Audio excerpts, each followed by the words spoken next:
When someone tries to trigger or rage bait you, don't just answer the words, instead answer the pattern. Because most arguments were never really about the topic. They're about control. Someone says something disrespectful. You react, and just like that, the conversation stops being about what they said. Now it's about how you reacted. Your tone, your anger, your overreaction, and just like that, you handed them the power. First rule of reverse rage bait: never defend your reaction before you address their behavior.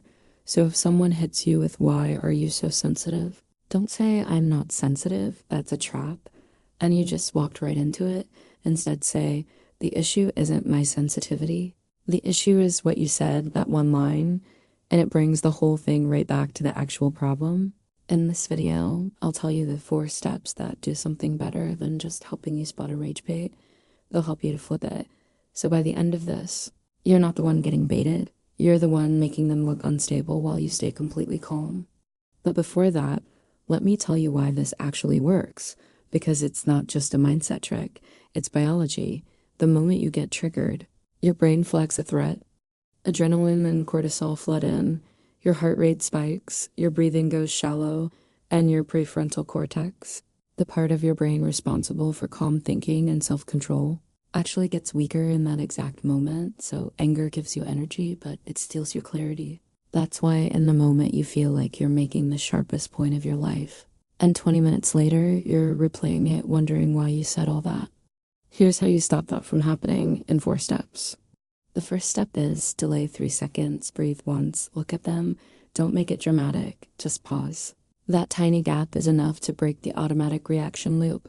Most people don't lose arguments because they're wrong. They lose because they respond at the speed of their trigger instead of the speed of their thinking. Step 2 is to make them explain themselves. This is where it starts flipping.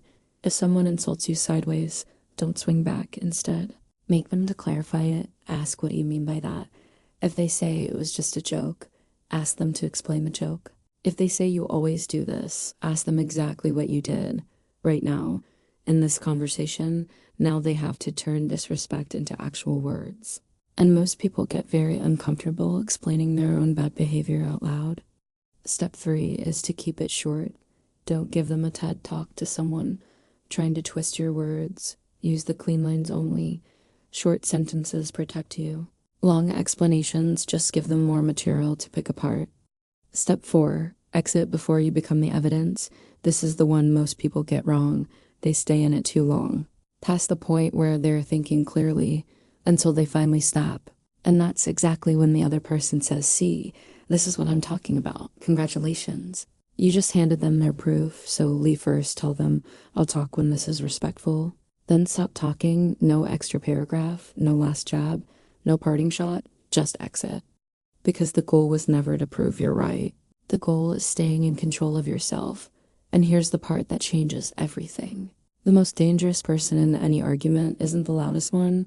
It's the one who refuses to be baited. When you stay calm, you create contrast. Their disrespect starts standing out on its own. Their manipulation becomes obvious to you and to anyone watching. And suddenly, they're the one who looks unstable, not you. So next time, don't react to the bait. Instead, make them explain, say less, and exit early. That's how you stop being the target and start being the one they can't touch. If this actually helped you see it differently, subscribe for more, because next time, I'm going to tell you the exact phrases manipulators use right before they try to bait you, so you can catch it before it even starts.